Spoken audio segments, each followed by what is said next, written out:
Retail and tech earnings dominated the headlines on Wall Street this week. We heard from major players including Salesforce, Hewlett Packard, Chewy, Lululemon, Best Buy, and more. Here's a look at some of the top moments from our coverage.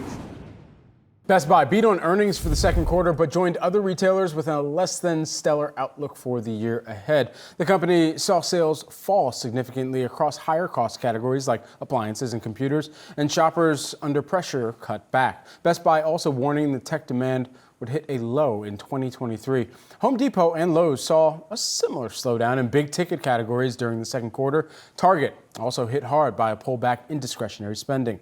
But the value-centric Walmart saw its sales increase in the second quarter on the back of its robust grocery division. So what can we make of the latest retail earnings? Joining us now, we've got Michael Baker, D.A. Davidson, Managing Director and Senior Research Analyst here. Michael, perhaps we put that question to you first. If you are to sum up the retail earnings that we've seen thus far, broad stroke, what would you kind of summarize it as? Well, the consumer is definitely slowing. We're seeing that across a number of retailers. You just highlighted several. The consumer is spending more on needs rather than wants. And overall, we are seeing, again, a little bit of a slowdown. I will say relative to expectations for some of these names reporting, for instance, Best Buy today, it's not worse than expected. So as it relates to the stock price, that's why we're seeing the stock up a little bit today. But broadly speaking, the consumer is slowing. I don't think that's such a bad thing. It feels a little bit like a soft landing to me. We are seeing a slowdown in spending. Still, the consumer's out there spending because the consumer has a job, but it's more on, again, needs rather than wants, and a little bit less spending than we saw earlier in the year. And so talk about some of the key themes that have really dominated this retail season. Obviously, when you look at Best Buy, they don't have as broad of an offering as, say, as an Amazon per se. But which are the themes you think really stood out to you? Well, from a top line perspective, again, it is a slowing consumer. On the margin side, we didn't really hear it much from Best Buy today, but certainly shrink has been a big issue. In fact, Best Buy shrink is actually really well controlled, so that's a positive for them.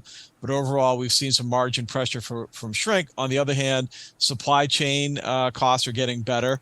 One thing we're hearing more and more of, and it seems amazing to say it, but is disinflation or even deflation in some cases. Of course, for much of the year, the conversation has been inflation.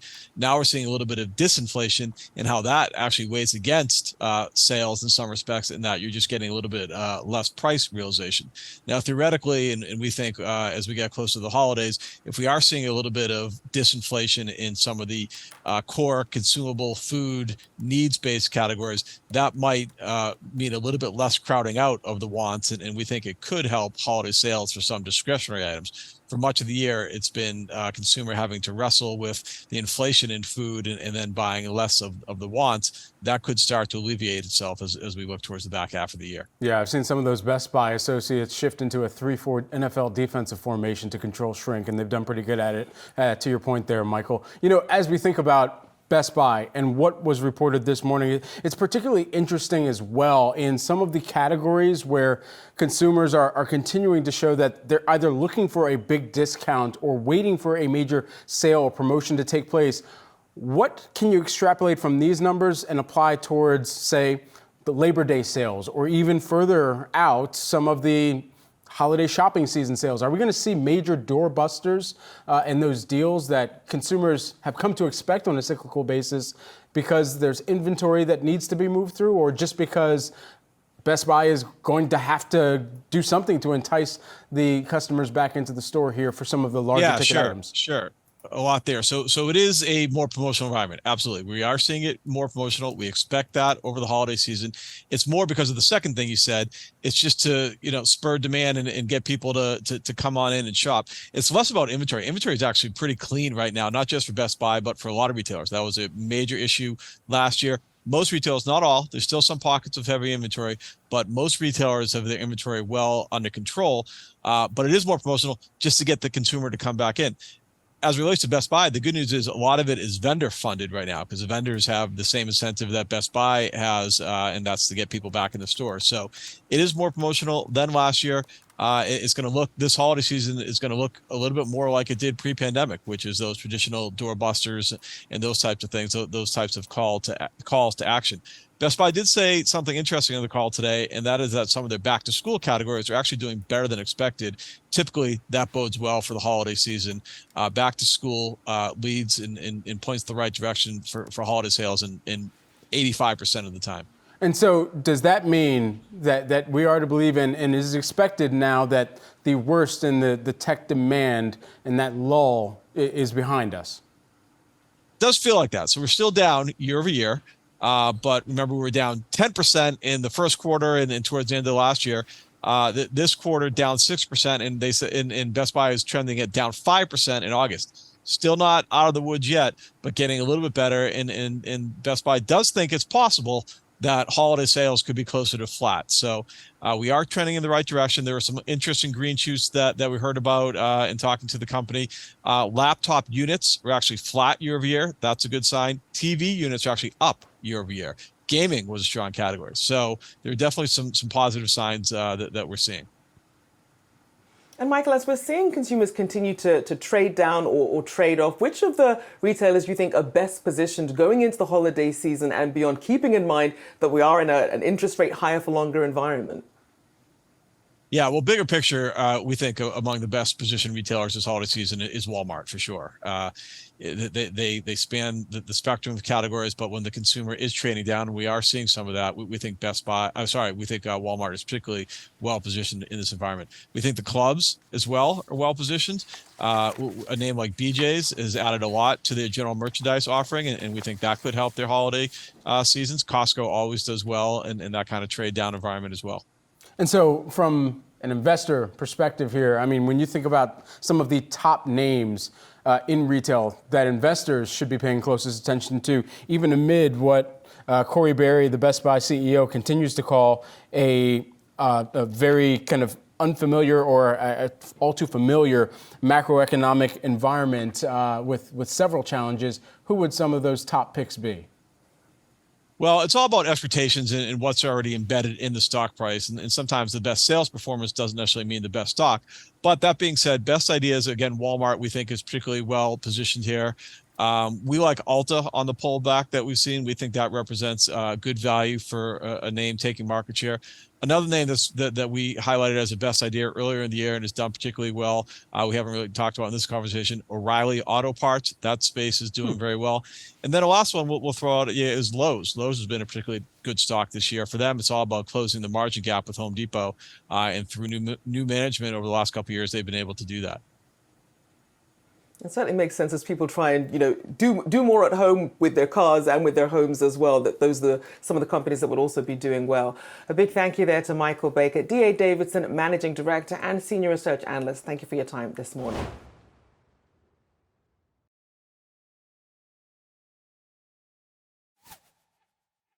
Hewlett Packard Enterprise out with better than expected results, in large part because of demand for all things AI. Let's get right to the man of the hour here, HPE CEO Antonio Neri. Antonio, always great to get some time with you here. So let's start on the macro economy and the impact to your business. Is the economy in the U.S. and around the world starting to cooperate with a company like yours? Well, I think we continue to navigate some uncertainty in the macroeconomic environment, but I will say IT continue to be a top priority for customers because they need IT to operate in this digital world. And what we saw in the Q3 earnings is that we saw sequential order improvements. The demand improved across all our key business segments, but obviously the star of the demand, I will say, the leader was AI, where we saw a wave of acceleration, also coupled with our HP GreenLake, our cloud platform. So we have a unique portfolio, and we're taking advantage of the diversified portfolio we have. Lots to unpack in that AI part of your business. I will touch on that, I promise. But on the enterprise spending, when you talk to large customers, are they still making tough choices? Are they loosening up their budgets? Has that changed at all compared to 3 months ago? No, I think it continues to be the same, right? So we see areas of the portfolio where the sales cycles continue to be elongated. So they're taking the time, perhaps more approvals in the process. And we see areas where are really becoming stronger. So, for example, everything related to connectivity, connected people, devices, and things to accelerate that data-first modernization, digital transformation is core, because they need to be more effective and efficient in how they conduct the business.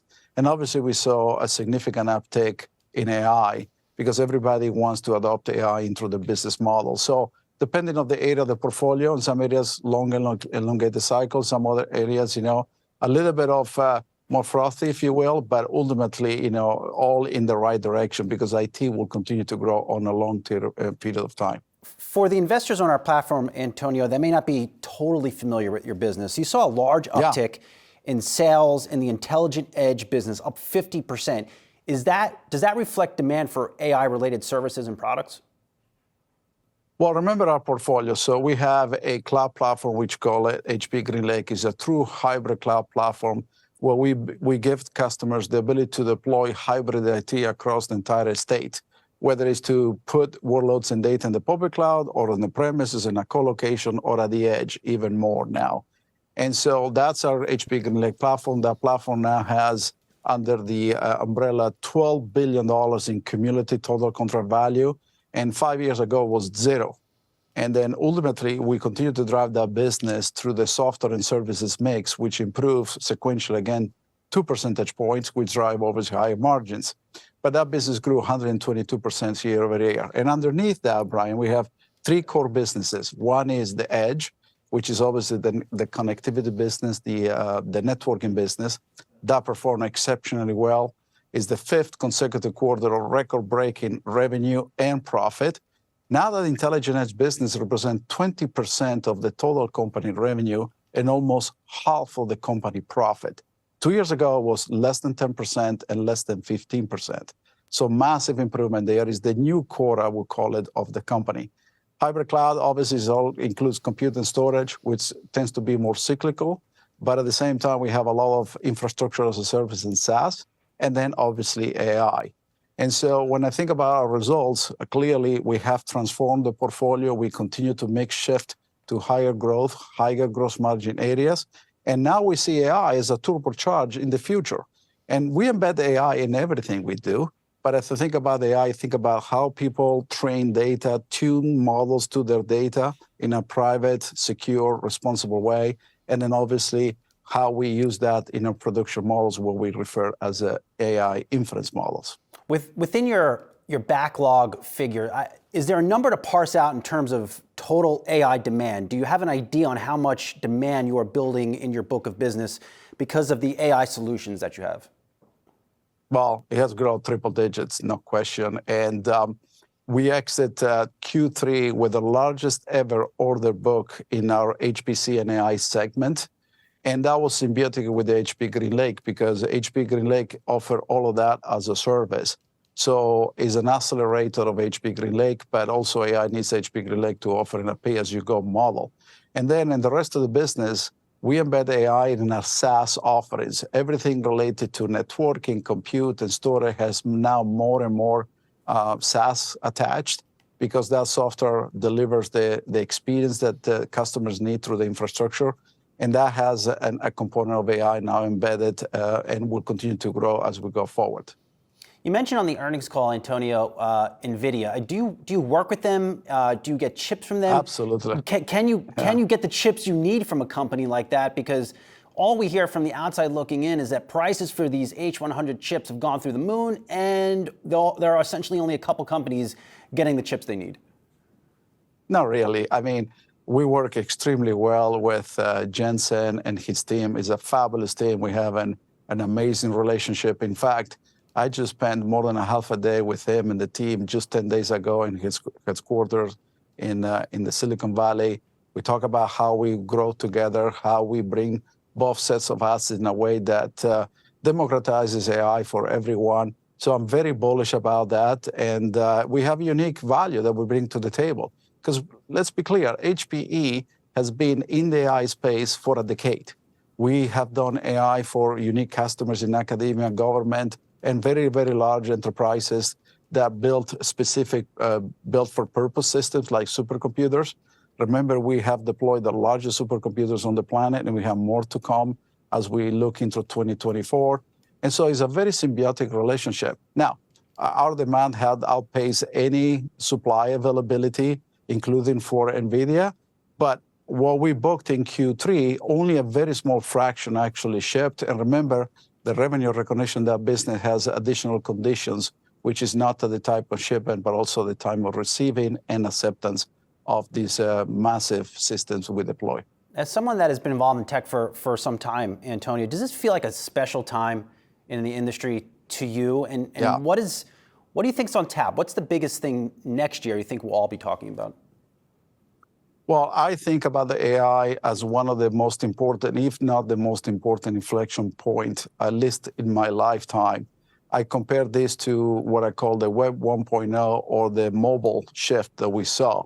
And obviously, it has the potential to disrupt every industry, but also address some of the biggest societal challenges we all live. So it's not just for the context of business, but also in the context of the challenges we live. Think about it, how we accelerate, the reduction of their carbon footprint. When you think about using AI and supercomputer technologies to innovate new technologies to reduce the carbon footprint, we see that every day in climate research and also in things like modeling simulation.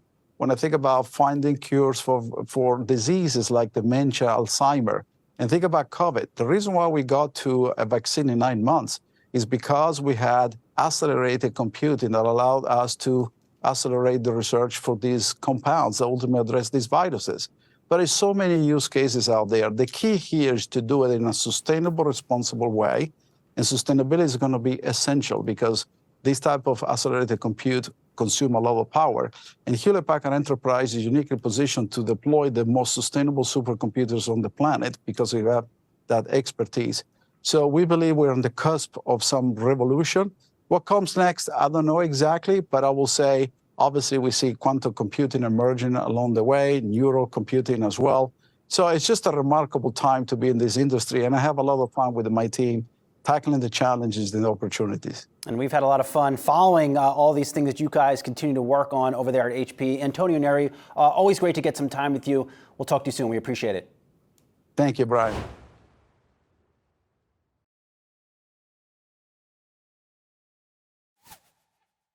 JM Smucker reporting some mixed results for its first quarter before the bell. A miss on net sales, but profit beating expectations. The company also boosted its profit guidance for the full year as higher prices on its peanut butter and jelly offset rising costs. Joining us now on these results and more is Mark Smucker, JM Smucker Company CEO. Appreciate you joining us this morning here. So break down the results for us here. Obviously, we saw some strength in that peanut butter market. How surprising was that? Actually, Rochelle, we had great results, and we did actually meet expectations on the top and bottom line and actually raise our guidance both for gross profit and our EPS. So results were strong across every one of our categories. That would be coffee and our pet foods, pet snacks, as well as our spreads and Uncrustables business. We had fantastic results, both growing sales as well as our volume. So great quarter for us. Mark, I'm glad you said that Uncrustables business. It's my favorite part of the business. It's easy. You just throw it in your bag, you pick one out later, and then you're good to consume. But at the end of the day, when you think about how this continues to kind of be a core staple in the broader lineup of Smucker's products out there, what is the next Uncrustables moment? What is that next product innovation that the team is zeroing in on to try and drive another type of product that has the same type of fanfare than Uncrustables has had?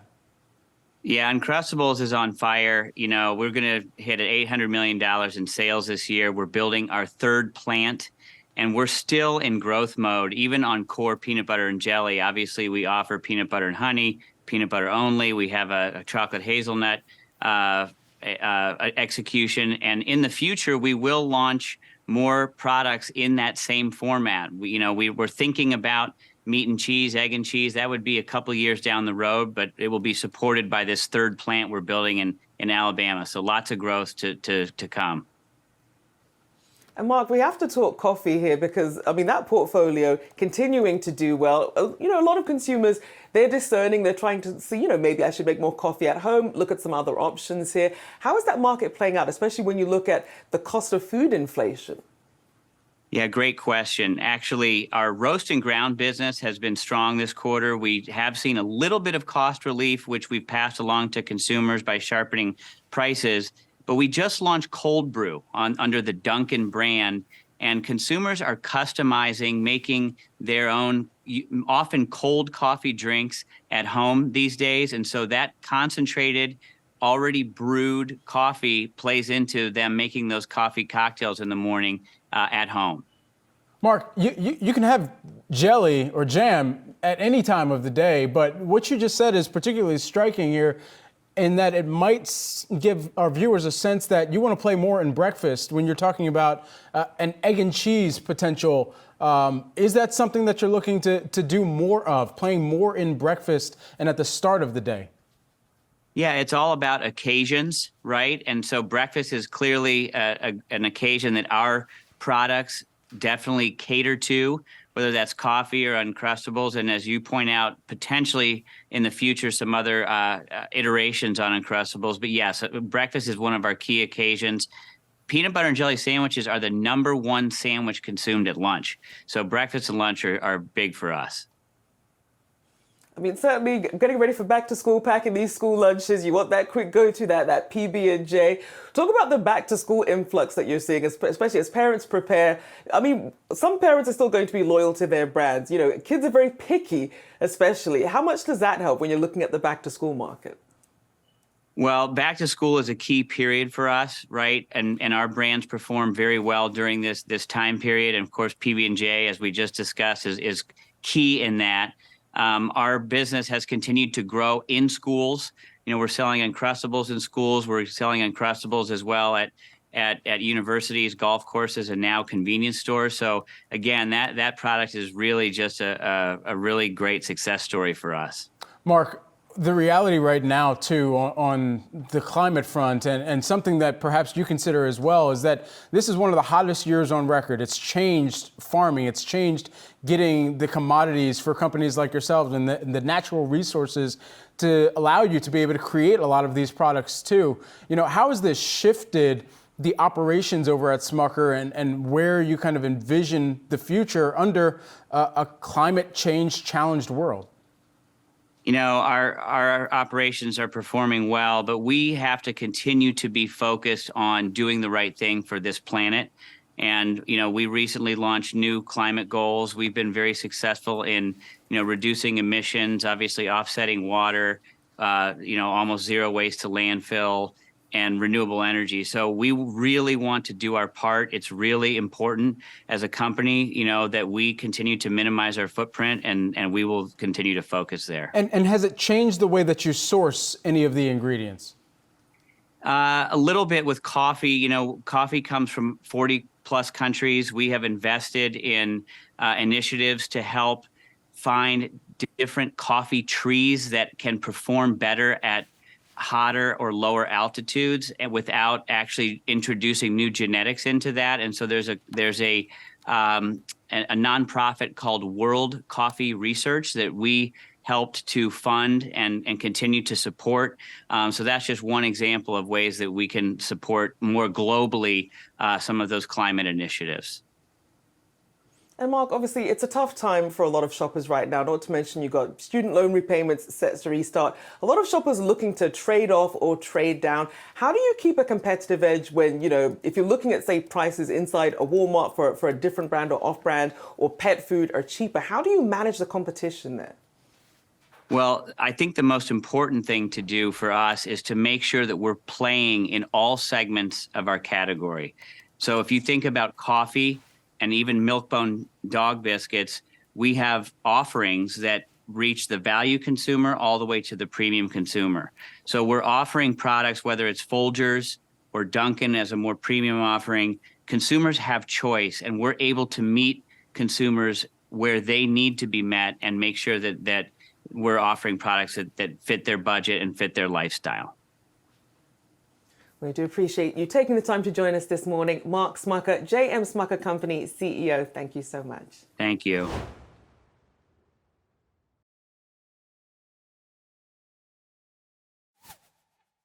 Salesforce earnings were released last night, and the company not only beat expectations for revenue and adjusted earnings per share, but boosted its current quarter and full year forecasts for revenue, earnings, and margins as well. Like every other tech company right now, Salesforce mentioned artificial intelligence a lot on its earnings call. Co-CEO Mark Benioff explaining his aspirations for the company in the AI space. And to talk more about Salesforce as an AI play, we have one of the best guessers in the business, Brent Thill, a senior analyst over at Jefferies. Brent, make some sense of this quarter for us and your outlook as you continue to kind of parse through the numbers here and even the tenor of the call last night. Yeah, good morning. The stock is going higher on margin, not really revenue. So Salesforce.com, came into the year massively overweight. They need to hit the Peloton and hit the air brakes on carbs, and they have done that, and that has seen a material outperformance in margin. The margins are continuing to improve. Revenue growth is still stuck in the low teens, and as Mark Benioff, the CEO, said, I'm a growth CEO. They want that number higher. And we think ultimately, if you listen to all the AI hype today, it's not revenue. So the AI revenue wave is going to hit them. So effectively, the first wave of the stock outperformance has been on margin. The second wave should come with revenue outperformance. And again, it's early in AI. I think they're a little behind. You're going to see the revenue from that have a bigger impact in 2024. And then I think, they've gone on a diet on M&A. They haven't done really any M&A. So the other thing that could help reaccelerate revenue growth is, do they lean back in and do some tactical acquisitions that help fill out the portfolio? So remember, the activists said, no more M&A. You got to cut your weight, get your margin higher. I don't care about revenue growth. And they set a goal of double-digit top line with high 20% operating margins. They're now there. And then the next leg of this is that margins are going to go, in our opinion, to 35 to 40%. And hopefully they can, reaccelerate revenue growth from low teens to mid-teens. So story still got a lot of legs. We think stock's going higher. So Brent, a lot to break down in what you just said, but sticking with your last point there on M&A, because like you said, activist investors obviously were pressuring Benioff, wanted him to cut back on some of his spending. So here we are with Salesforce almost a year later, and like you're saying, in a much better position than it was 9 months ago. So what do you think, how do you think Benioff is thinking about potential M&A strategy, and what could be attractive to him? Well, remember, they've been addicted to M&A. They've done so much M&A. They've done more M&A than most of the companies we cover. So they were hooked on a drug called M&A, and they had to go to rehab. So I think there's a lot that they could do. I think right now the number one area obviously is AI. Is there a tactical tuck-in or a startup that has great technology, doesn't have distribution, that they could infuse inside their platform? That would be number one. Obviously, number two, they've been very open about acquiring inside their own portfolios. So marketing, sales, service, you go through all these applications. There's a lot of point solutions in the front office that they could tuck in on that side. But if you, the number one thing for me would be a tactical AI tuck-in. Is there some enabling front office technology AI story that is out there? It could be, 3 girls and 5 guys and a dog, right? That as a startup that they could do as a tactical. But I don't think they can go out and do a Slack-like deal. Remember, that deal went completely sideways, and they overpaid. So I don't think you're going to see anything like that. More on the smaller to mid-size than large. As long as that small startup got that dog in them, it should be okay, and an acquisition target as well. When we think about AI, though, is the analyst community comfortable, or how do you even evaluate making sure that for the AI solutions that get introduced, that it's not cannibalizing other parts of the business? Well, ultimately, it will over time. So if you think about what Salesforce.com does, is they sell service seats into a call center that you call. So a major airline, if you call your insurance company, they're most likely going to use Salesforce.com. And so AI at some point, like, we don't want to talk to these reps, nothing against talking to humans, but like we can get this answered by the computer.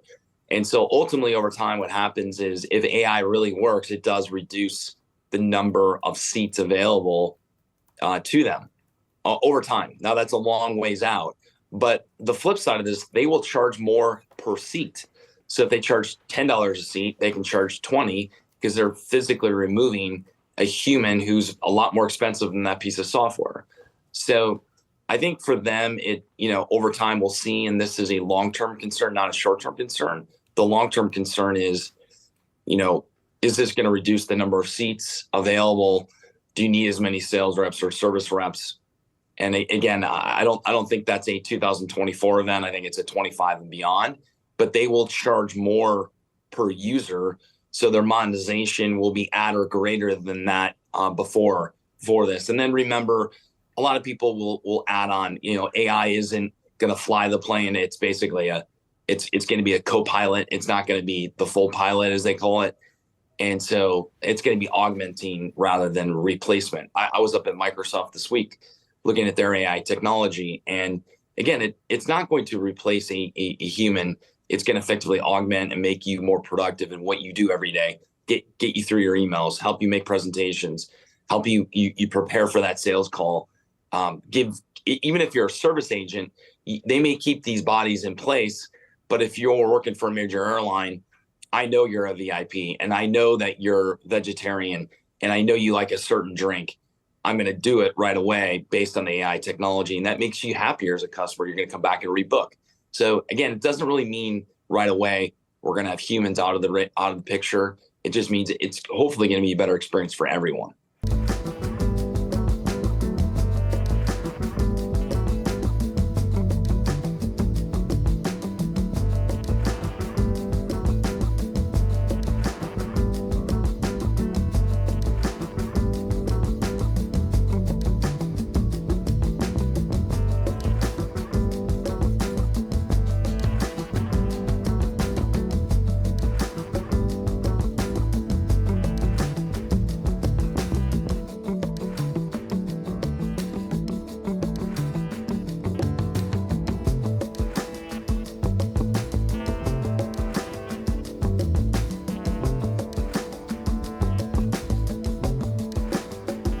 All right, Brent, we could talk about this all day, but we also got to get to another topic that I know you've been following here over the last several months. Elon Musk, he's adding another new feature to his soon-to-be everything app, X, formerly known as Twitter. Now he's planning to launch video and audio calls to the platform. Musk, he's desperate, right, to fend off competition from Meta Platforms' owned Thread. So how worried should Zuckerberg and Meta be just about these moves, or do you think Elon Musk is just grasping at straws at this point? I think if you're Zuck, you're really not concerned at all about what is happening here. Again, I think the market's big enough. I think users go to the platforms for different reasons. I think for Meta, they've demonstrated through their expansion of their portfolio that they have a very sticky platform, that they can create all these features. I think, again, many use Meta and the portal with our hardware launch, many years ago to do video calls. I have a portal on my parents' house, so my kids can interact with them. So, that like video's been there forever. I mean, they have actually a device that people actually really like in living rooms that they're already using. So again, I think, the thing with Twitter and X is they've tried many times. And every time they kind of come back to users and they come back to advertisers, it's kind of like a broken record, right? They want a cleaner approach. They want something that works. And it's been a series of roundabouts. They just get stuck in this roundabout and keep going around. They need to figure out how do they break out of the pattern, if you will, and go somewhere new and do something exciting. So we'll see. We're not ruling them out. They have a lot of work to do, but I'm not worried if I'm Zuck. Is Meta a net beneficiary then of some of the strategic question marks that still circle around X? 100%. 100%. I mean, advertisers right now are like, I'm not giving them as many dollars. I'm giving them back to Meta. In all of our checks, Google and Meta are taking market share away from them. They're taking share from others. So if you look at the outperformance of Meta stock up 145% plus year to date and Google up 54, that's because the users are staying there and they're getting advertiser market share. I mean, I just dropped, I don't know how much more money on the NFL ticket for YouTube TV, right? Just gave Google more money. Advertisers are excited about that. They keep innovating. And I think this is the thing, you know, being big isn't bad. And they're just doing the right things for the users. And I just see, again, even in the AI race, Google's doing more AI things behind the scenes than anyone can see. They're way ahead of anyone else. And so the industry's saying that, Wall Street's not saying that, but that's why stock keeps going higher. Because, you know, now they're winning, you know, companies like Workday, Amazon's AI wasn't working. They had to go to Google. So Google and Meta are in really phenomenal positions. They're continuing to get stronger. They're doing the right thing for the consumers. And if they do the right thing for the consumer, guess who comes? The guys that pay the bills. Those are the advertisers. They're not going to the other platforms as well. So Snap and Twitter or X have lost share. Brent Thill, always great to have you. Look forward to having you back soon. Brent Thill, Jefferies senior analyst.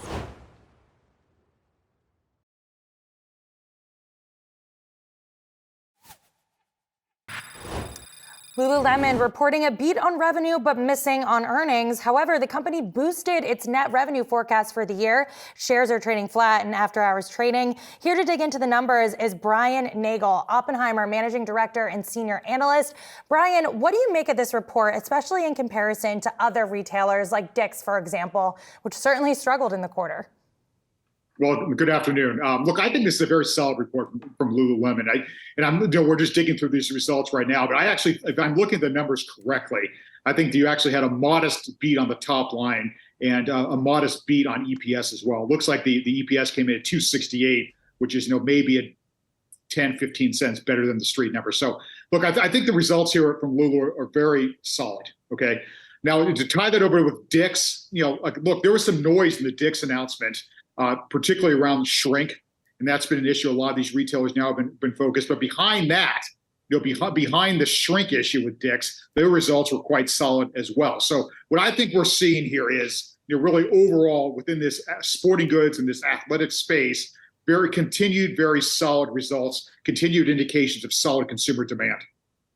Yeah, what does that tell you, Brian, about where consumers are prioritizing things? We were talking earlier before the break about how much we've heard from these big name retailers about discretionary spending coming down. You're seeing strength, you're saying with Dick's, with Lululemon. What does that tell you about sort of the mind of the consumer right now? Sure. Look, I've studied the consumer for a long time, a couple of decades at least now. And I would say this is one of the most fluid, frankly, one of the most confusing consumer environments I've ever seen. And there's a lot of trade-offs, and it's definitely not one size fits all. Okay. So to answer your question, look, I think what we're seeing here is a discerning consumer. Post-pandemic, there's clearly this shift back in spending to services. That's travel, eating out, sporting events, whatever. And so to a certain extent now, that shift is impacting sales in categories that performed very well during the pandemic. But if you look at Lululemon, I think one of the big trends here is, so Lulu performed well through the pandemic, right? But I think what's happening here post-pandemic is, as a society, we are still dressing a lot more casually. So this ongoing strength in Lululemon, the double-digit sales growth, to a certain extent, is coming at the expense of more traditional clothing companies. Just because now we're dressing athleisure-wise, in more aspects of our lives, including work. And you mentioned shrink and how that was a big problem for Dick's. There was no mention of shrink or retail theft in this press release. We'll see if it comes up on the call. But if shrink isn't a big problem for Lulu, why is that the case? Is it because it's in a higher end category? It's possible. Look, it's an interesting question. Well, again, like you said, we're going to have to see what they say on their call, because I'm sure it's going to come up. But one piece, one factor is, a large portion of Lululemon sales are online. Okay, so that just by its nature protects from in-store shrink. But you also have a number of their stores are mall-based. Okay, so maybe there's better protections for these stores there. They're generally smaller stores. They've got a lot of service personnel in these stores. So all those factors can help protect the kind of shrink that we're seeing elsewhere, particularly more the big box stores. I want to pick up on that point. You said a lot of their stores are mall-based. And when I think of Lululemon, I think of the mall. I think of these shopping centers. They are making advancements on the digital side, but we have seen a slowdown in foot traffic when it comes to brick and mortar. What's the outlook there? Do you think they're going to have to close more stores, or is that something they should be leaning in on? Well, look, one of the big advantages of the Lulu model is, I've made this point for a long time now, is that they're really starting from scratch, right? I mean, this is truly a direct-to-consumer brand that uses the company's stores as a means to drive direct-to-consumer sales, okay? And that's very different than a lot of other brands and a lot of other retailers. You take Nike, for example. We're big fans of Nike too, but one of the challenges for Nike over the last few or several years now has been that they've had to sort of say dismantle or at least reconfigure their wholesale distribution network, as they had to think about with their partnerships in wholesale. Lululemon has not had to deal with that. Their wholesale business is very small. It's direct to consumer. A lot of it's online, and a lot of it's in their own stores. So when they open a store, and they talk about this a lot. I mean, that store, acts as a place to sell product, but also very much complements the online offering, right? And that's how they continue to open stores in the United States as well as in markets across the world. So I don't see them closing stores. I think they're very much in an optimal position here as far as store openings because they're picking off the best locations and doing it smartly. I can tell you're very bullish on Lulu. You have an outperform rating on the stock. What are your biggest concerns, though, as we think about the future, the uncertainties with the macro environment, potentially more interest rates? We are seeing a more pressured consumer. Is there an area of the business that you are a little bit concerned about? Well, we can't ignore the macro environment. Right, we can't. I mean, look, I'm of the view, and given my, kind of my perspective on the consumer, I think the consumer is holding in very well, despite rather significant interest rate hikes and other, pressures out there. But I think the consumer is holding in very well. Now, but one risk is we cannot ignore this. I mean, if the U.S. economy, I don't think it's going to happen, but if the U.S. economy were to shift into some type of more significant recession. Here's Lululemon, and this is a high quality product. There's a lot of demand. There's a lot of passion around this brand, but it's high priced. And you got to think that if we went into a really, significant consumer pullback, sales of Lululemon would get hurt. Okay, so that's one risk. The other fact, you got to keep, competition. I mean, I think Lululemon's doing a great job within the athleisure space. I mentioned a moment ago they're taking market share from other kind of clothing brands. But look, it's a very competitive space. And the consumer has been historically fickle when it comes to this type of product. So we've got to see continued innovation from Lululemon. They've got to stay true to their brand to fend off this competition, either in terms of the major players like a Nike or a lot of the smaller players that keep on popping up. Well, you're right about the higher prices. Those Lululemon yoga pants, they're not cheap. And I know that from experience. But Brian Nagel from Oppenheimer, thank you so much. Talk soon. Thanks for having me. I appreciate it.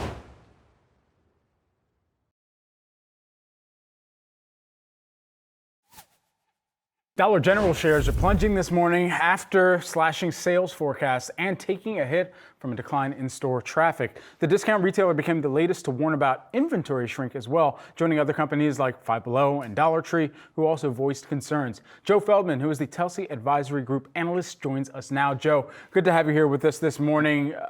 As you think about what we've heard over the course of this retail earnings season and ultimately what Dollar General has come out and communicated, should there be any surprise here from your perspective? I think the surprise here for me is really on the top line. That we knew about inventory shrink running higher for retail, broadly speaking. We knew that that's been a pressure on the gross margin. We've known that markdowns have been ticking a little bit higher. So we've seen that profit pressure from a lot of others. But a lot of its discount peers and dollar store peers like a Dollar Tree, a Five Below, Walmart, and Ollie's and others have all done pretty good on the top line. Their sales forecasts also held in fairly decent for the back half of the year. So even though some of those others have taken down their guidance for the full year, it was really more because of the increased shrinkage on, related to the profitability pressure. It wasn't because of sales. that's a bit more concerning here with Dollar Tree, that the sales here are a little bit tougher. And we have a lot of questions for them at the 10 o'clock call that's about to come up. What is going on with the trend, with the consumer? We know the consumer's under pressure, but you would think this is the time for Dollar General to shine and really to capture some market share with that lower income consumer. And it just seems like they're not winning at this moment. Joe, why do you think that is? Why do you think they're not seeing better results given the macro environment? So one of the big things we've seen over the past year is Family Dollar, which is part of the Dollar Tree Corporation. Family Dollar has lowered prices quite a bit. They're a lot more competitive with where Dollar General prices are. We've seen, I think, some execution issues at Dollar General as well in terms of the inventory and the flow of the inventory. Also, you've seen other competition like Aldi and Lidl, deep discount grocery, where consumers can go and fulfill some of their grocery needs at pretty much the same or even better prices sometimes than Dollar General. So I think there is some incremental competition out there that is weighing on the results of Dollar General. For Five Below as well, as we've been kind of looking through their results this morning, all the other retailers seem to be citing some type of back to school trend that they're being able to benefit from, at least with the pull forward in some of that demand and expecting it to run all the way through September. Is that not the same case at Five Below?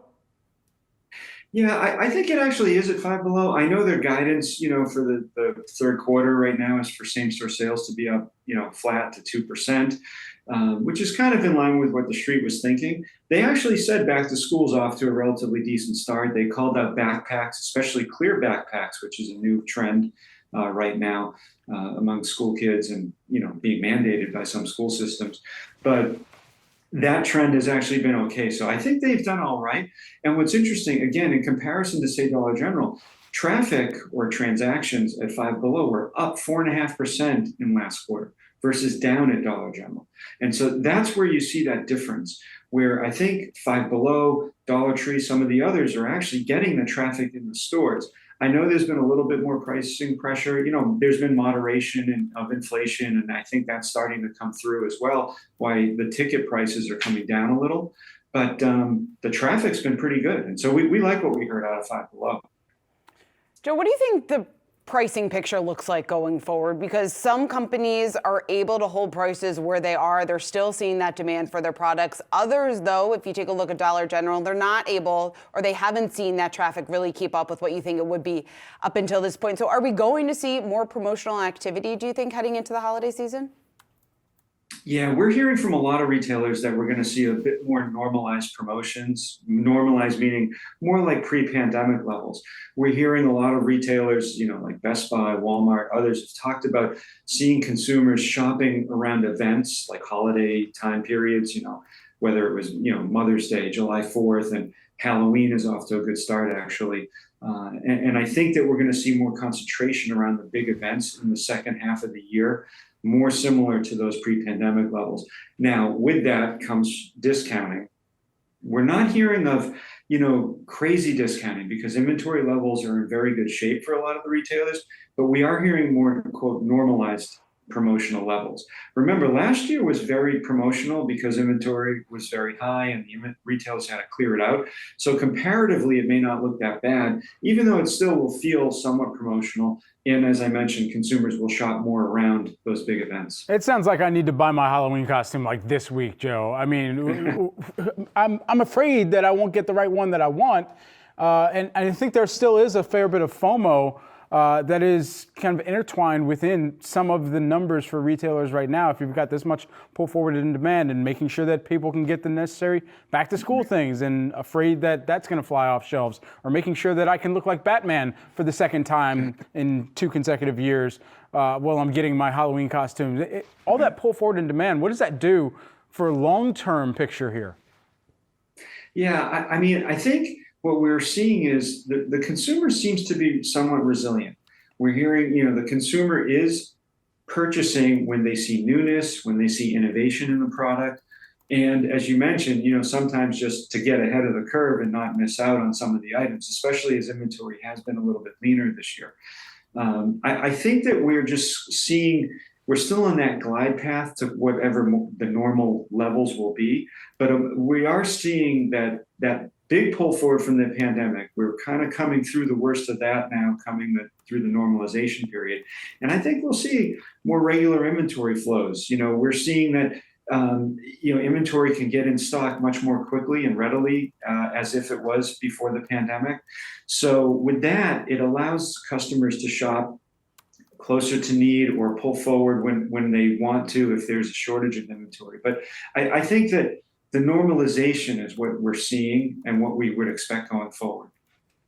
Joe Feldman, Telsey Advisory Group Analyst. Thanks for joining us.